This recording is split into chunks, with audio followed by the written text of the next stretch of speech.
Hello awesome and welcome to my channel Little Sunshine. My name is Eva and I'm currently a stay-at-home mom of a 10-month-old baby boy Daniel. I know that being a parent is a really wonderful and exciting experience, but it can be also pretty challenging sometimes, especially if you're a first-time parent like me. So in this channel I share some of my experience and hopefully I can make it a little bit easier on you. Today we are going to talk about food allergies and food intolerances, and this video is part of the series for baby-led cleaning. In the last couple of weeks I uploaded a couple other videos from this series where I talked about what is baby-led cleaning, when you should start the process and how to keep it on the safe side. So if you haven't had the chance but you would like to, you can take a look at them. I will put links in the description box down below.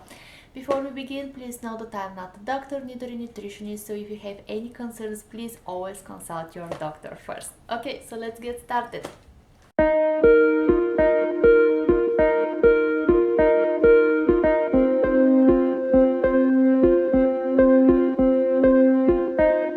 Food allergies occurs when body's immune system identifies part of a food, usually a protein, as a threat and reacts with an adverse reaction. Any organ system can be affected by a food allergies and some reactions can be life-threatening. Over 170 foods are known to cause allergic reactions, and these reactions are unpredictable. Symptoms might range from mild to severe and they tend to appear within minutes of food consumption. So according to the Food Allergy Research and Education, the following 8 foods are the most common reason for nearly 90% of the food allergies in the United States. These are cow's milk, eggs, fish, shellfish, peanuts, tree nuts, soya, and wheat. So when you're starting baby-led cleaning, it is important to be aware of these 8 most common allergic foods and introduce them regarding the most recent recommendations. Contrary to the past guidelines of avoidance early introduction, now this is believed to be the best way of prevention. Actually, a clinical trial shows that the early introduction of peanuts and their subsequent regular intake reduced the risk in high-risk infants by 81%.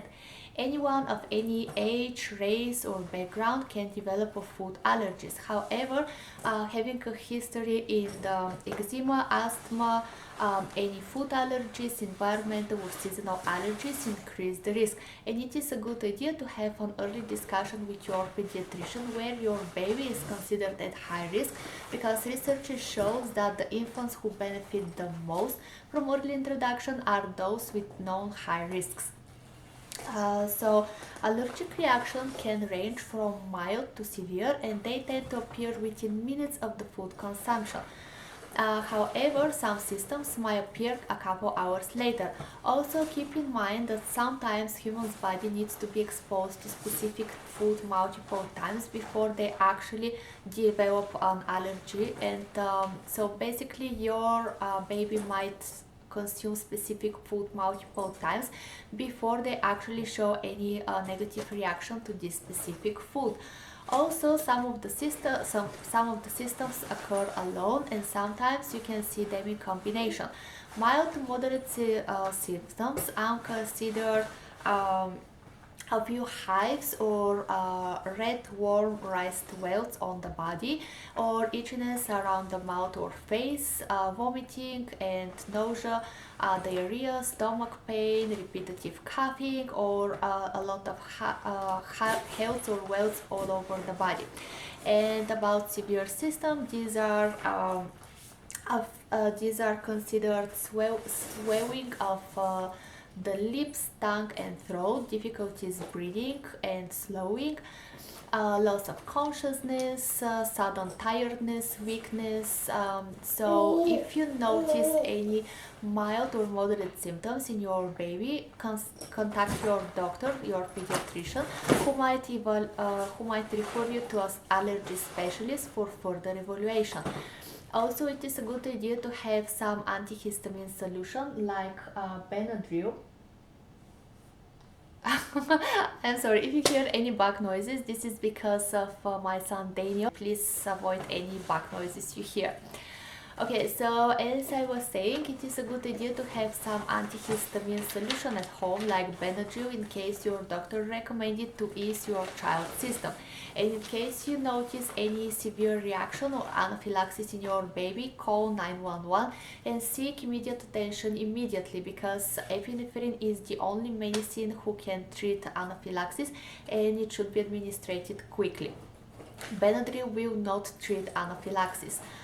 Although severe reactions are uncommon in babies, they can still appear. Actually, in 2017, the US Food and Drug Administration approved the first.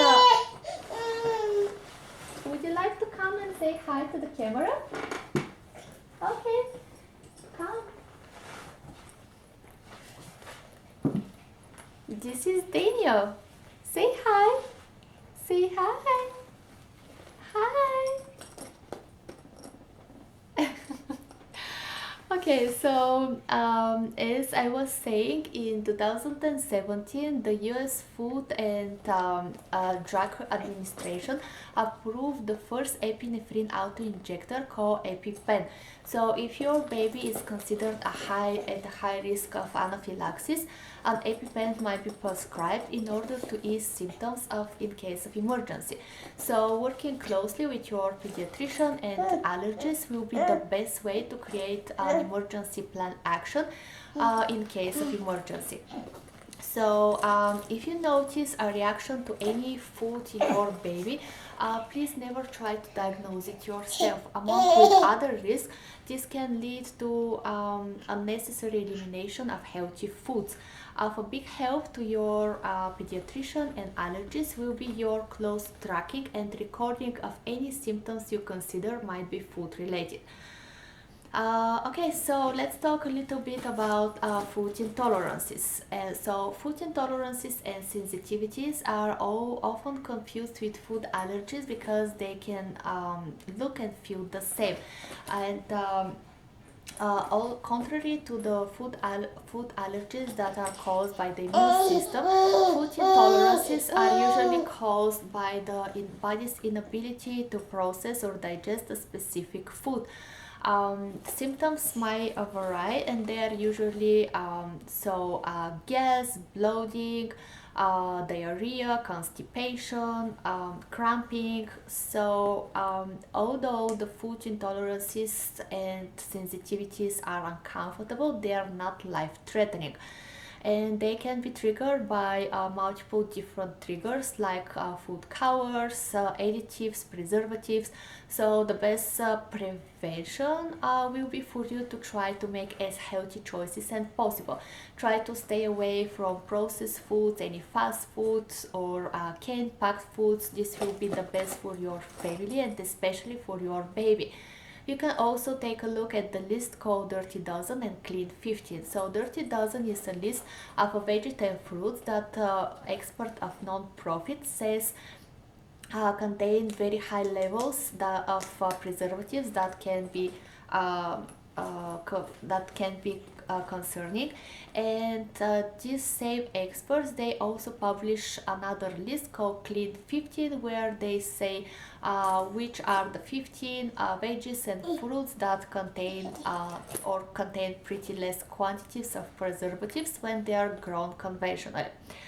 So as their immune and digestive system mature, most babies will not have any food-related issues.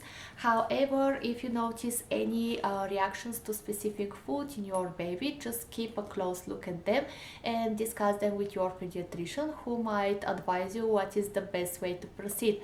And I will talk about this in another video of mine, but also wanted to mention it here.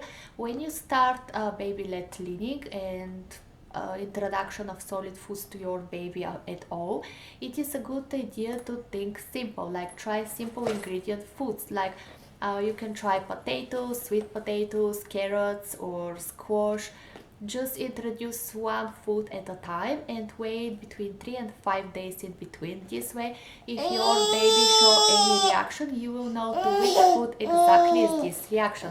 In all cases, trust your guts and trust your baby's ability to self-feed, self-nourish and self-regulate. Okay guys, so this is everything for today's video.